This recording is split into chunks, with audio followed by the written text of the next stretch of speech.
Assalamualaikum warahmatullahi wabarakatuh. Apa kabar teman-teman? Ketemu lagi bersama aku Dewi Puspita. Oke, di video sebelumnya kita udah bahas tentang ciri-ciri atau tanda-tanda orang yang manipulatif yang wajib kamu tandain dan kamu boleh untuk menghindari mereka demi kebahagiaan atau kesehatan mental kamu. Dan di video kali ini kita juga akan membahas suatu hal yang menarik tentang 4 dampak punya pasangan yang manipulatif. Gimana dampaknya? Tonton videonya sampai akhir bersama aku Dewi Puspita. Sebelumnya aku jelasin lagi, apa sih manipulatif itu? Jadi manipulatif adalah sifat yang dimiliki oleh seseorang dengan bentuk dia memanfaatkan orang lain untuk kepentingan dirinya sendiri. Memanfaatkan orang lain untuk kepentingan pribadi. Singkatnya seperti itu, teman-teman. Nah, dampaknya apa? Punya pasangan yang seperti itu, punya pasangan yang suka manfaatin. Yang pertama, membuat pasangannya merasa dirinya buruk.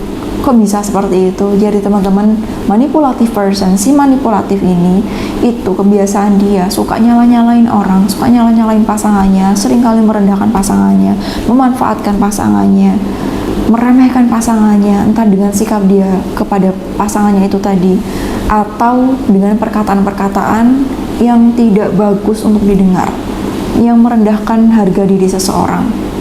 Mungkin entah kamu pernah mengalaminya atau kamu pernah menjumpai di sekitar kamu. Ketika terjadi ini yang menyalah-nyalakan ya, ketika terjadi suatu hal tidak sesuai ekspektasi si manipulative person ini, dia akan nyalahin pasangannya padahal dia yang salah. Misalnya contoh ya, mereka janjian mau ngedate ke suatu tempat atau kencan ke suatu tempat. Kemudian di suatu tempat ini makanannya nggak sesuai ekspektasi dia, padahal dia yang milih sendiri. Dia bisa bilang kayak gini, ini gara-gara kamu kita kesini, coba kamu kemarin nolak ajakanku buat kesini, kita nggak akan makan ini. Gimana sih, kamu seharusnya tahu dong, kamu seharusnya ngecek juga dong, bukan cuma aku yang ngecek aja. Sekarang kan kita kehilangan duit buat bayar makanan yang nggak enak ini. Gitu contohnya, ini contoh yang kondisi simpel ya. Dan coba bayangkan kondisi simpel ini terjadi berulang kali di berbagai tempat yang lain juga sama. Ketika ada suatu hal yang salah kamu yang disalah-salahin, apa nggak mempertanyakan diri sendiri? Ini aku bodoh atau gimana ya? Kok aku selalu nggak berguna kayak gini ya? Apa emang aku yang salah ya? Aduh, kalau misalkan aku ngecek tadi dia pasti nggak marah-marah. Iya, ini semua gara-gara aku. Dan coba ini berulang kali, orang itu bisa ngerasa nggak percaya diri, teman-teman. Belum lagi perkataan-perkataan meremehkan lain yang diungkapkan atau diucapkan. Gimana sih kamu kayak gini aja nggak bisa? Kamu sebenarnya tahu nggak sih? Aduh, ini sering kali terjadi atau bahkan ke fisik juga. Kalau nggak aku yang nemenin kamu, mana ada orang yang mau sama kamu? Cuma aku yang mau sama kamu. Cuma aku yang sayang sama kamu. Nggak ada orang lain bisa menerima kamu apa adanya seperti aku menerima kamu. Ketika ada sebuah kesalahan atau kondisi dia yang salah, dia akan ngomong seperti ini, yang akan membuat korban ngerasa, oh iya ya, cuma dia menerima aku apa adanya, nggak ada laki-laki atau perempuan yang bisa menerima aku seperti dia, nggak ada pasangannya lebih baik daripada dia. Padahal ini adalah sebuah strategi si manipulative person ini untuk membuat kamu stay dan nggak pergi darinya, biar kamu bisa terus dimanfaatkan hingga semakin hari tanpa sadar kamu terkuras emosi kamu merasa terkuras energi kamu, sehingga mungkin kamu pernah ngerasa capek padahal kamu nggak ngapa-ngapain. Ketika bersamanya itu rasanya lelah secara emosional, dan ini adalah sebuah tanda, dan itu efeknya membuat seseorang merasa dirinya buruk dan tidak berharga. Kemudian yang kedua, lelah secara mental. Seperti yang barusan aku jelasin, ketika kamu bersama dengan orang seperti ini, seringkali memanfaatkan kamu, tidak pernah tanya ke kamu gimana perasaan kamu ketika aku seperti ini, dan selalu mendominasi kamu, mengendalikan kamu tidak pernah diberikan kesempatan untuk mengeluarkan pendapat atau untuk sekedar bercerita dan ngeluarin unek-unek kamu. Ketika ada suatu hal yang nggak sesuai harapan kamu yang disalah-salahin, apa nggak capek? Capek lah pasti. Nah, ini efeknya, dan pasti itu akan membuat hubungan itu nggak nyaman ketika bersama dia. Soalnya kamu rasakan lelah secara emosional, tapi kamu mau pergi juga, kamu takut nggak ada yang bisa menerima kamu karena dia seringkali mengeluarkan kata-kata itu ke kamu. Aku hanyalah satu-satunya yang bisa menerima kamu, nggak ada orang lain yang lebih baik daripada aku dalam hal mencintai kamu. Kalau kamu seringkali menjumpai orang seperti ini, tandai dia adalah orang yang manipulatif. Orang yang cinta tulus sama kamu, dia gak akan mengungkapkan ini dengan perkataan yang berulang kali diulang-ulang, tapi dia akan membuktikan dengan tindakannya. Dan mungkin sesekali perkataan sih, tapi dia tidak akan nyalah-nyalain kamu kok, teman-teman. Orang yang baik, orang yang beneran cinta dan tulus sama kamu, Dia akan menjaga kamu. Jangankan bilang nggak ada orang yang bisa mencintai kamu lebih daripada aku, tapi prioritas dia adalah kebahagiaan kamu. Jadi kamu harus bisa membedakan mana orang yang cinta tulus sama kamu sama orang yang cuma omongan aja untuk memanipulasi kamu agar kamu bisa dimanfaatkan. Karena barangkali dia tahu titik lemah kamu takut ditinggal sama dia. Kemudian yang ketiga, hubungan menjadi tidak sehat. Gimana mau sehat jika yang satunya ini mendominasi luar biasa, yang satunya ini merasa tersiksa dan diinjek-injek, ibaratnya seperti itu, dikendalikan semaunya. Ibarat kata kayak boneka ya teman-teman. Kalau misalkan kamu tidak nurut ke dia, dia akan menggunakan strategi dia tadi, membuat kamu merasa bersalah lagi, membuat kamu merasa ketakutan, membuat kamu merasa cemas, hingga akhirnya kamu menuruti keinginan dia. Apakah hubungan seperti ini sehat? Ketika kamu mau speak up, ketika kamu mau ngomong, menyampaikan unek-unek kamu udah takut duluan, membayangkan respon dia nanti seperti apa, takut kehilangan orang yang seperti ini karena dia bilang bahwa dia adalah satu-satunya yang cinta sama kamu, nggak ada orang lain yang bisa menerima kamu seperti dia menerima kamu. Kamu mau speak up tapi kamu takut. Apakah hubungan seperti ini sehat? Hubungan yang sehat adalah terbukanya komunikasi di antara keduanya. Kalau ada nggak nyaman, silakan ayo ngomong, dan apa yang bisa kita lakukan berdua untuk memperbaiki hubungan ini. Perselisihan itu normal terjadi dalam hubungan yang sehat, tapi penanganannya seperti apa? Hubungan yang sehat itu ayo kita diskusi bersama. Tapi hubungan yang toksik, jika salah satunya manipulatif, ini pokoknya seperti ini, menurut aku yang terbaik itu seperti ini. Kamu nggak usah ngomong apa-apa deh, kamu tuh nggak tahu apa-apa, biar aku aja yang mengambil keputusan. Kemudian dampak yang keempat, berpotensi merugikan dalam hal finansial, fisik, waktu, energi, dan bla bla bla. Contohnya gimana secara finansial?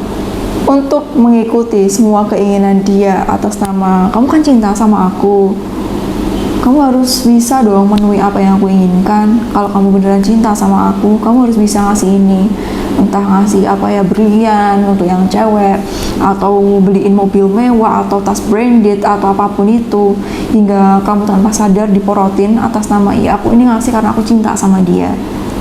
Dia bilang ini adalah sebuah bukti cinta kita, ini bukti kalau aku cinta sama dia. Akhirnya apa? Kamu ngeluarin uang, spend too much money untuk hal yang nggak berguna, memberikan dia ini itu, dan menuruti semua keinginan dia. Kalau dia nggak diturutin, apa yang terjadi? Ngambek, kamu nggak dibales chatnya, kamu nggak dibales WA kamu telepon nggak diangkat, kamu diabaikan. Nah, ini bentuk penyiksaan emosional yang diberikan ke kamu agar kamu menuruti keinginan dia, hingga akhirnya apa yang terjadi? Agar kamu tidak mendapatkan silent treatment tanpa sadar aku takut dia kalau misalkan dia nggak ngebales WA aku, soalnya aku ngerasa cemas kalau misalkan dia nggak ngebales. Oke, nggak apa-apa, dia lebih baik aku beliin aja deh apa yang dia mau. Akhirnya kamu spend too much money untuk membelikan dia barang-barang branded yang sebenarnya ya kalau misalkan terlalu banyak juga nggak berguna juga. Bahkan ada tuh teman-teman, waktu lalu mungkin kamu pernah membaca berita ini atau tahu berita ini, seorang laki-laki nekat menjual genteng atau apa ya di rumahnya untuk membelikan atau ngasih sesuatu ke pacarnya. Itu kan ekstrim, dan bahayanya akhirnya bisa menghalalkan segala cara atas nama cinta, padahal itu bukan cinta, itu namanya kamu dimanfaatin. Lalu dampak dari segi fisik itu yang gimana? Ini aku ambil contoh dari sisi perempuan, seringkali terjadi seperti ini. Baru pacaran, berjalan berapa bulan ataupun berapa tahun ya nggak boleh ini ya, tidak ada ikatan pernikahan atas nama cinta. Kalau kamu cinta sama aku, ya kamu harus mau melakukan ini, diajak melakukan hubungan seksual di luar pernikahan atas nama cinta. Hingga akhirnya karena perempuan yang ngerasa ini cinta, akhirnya menuruti itu, dan kemudian ternyata ditinggalkan oleh si laki-lakinya. Banyak terjadi seperti ini. Kalau kamu beneran suka sama aku, kalau kamu beneran cinta, tulus sama aku, kamu harus mau memberikan segalanya. No, kamu gak boleh melakukan ini. Aku akan tanggung jawab kok. Kamu harus percaya sama aku akan tanggung jawab. Berapa banyak perempuan yang menjadi korban atas kata-kata manis di awal, hingga kemudian ketika terjadi, laki-laki ini hilang gitu aja. Laki-laki yang baik gak akan ngajak kamu berhubungan seksual di luar pernikahan. Laki-laki yang tulus cinta sama kamu itu akan jaga kamu, bukan rusak kamu. Jadi ketika cinta sama seseorang, ayo berdoa sama Allah. Makanya ini Allah larang kita buat pacaran ya, karena potensinya seperti itu. Atau bahkan gak usah pacaran, ada sekarang istilah FWB, gak ada ikatan pacaran tapi mau melakukan hubungan seksual. FWB kok kita saling memenuhi, kita saling memberikan benefit satu sama lain.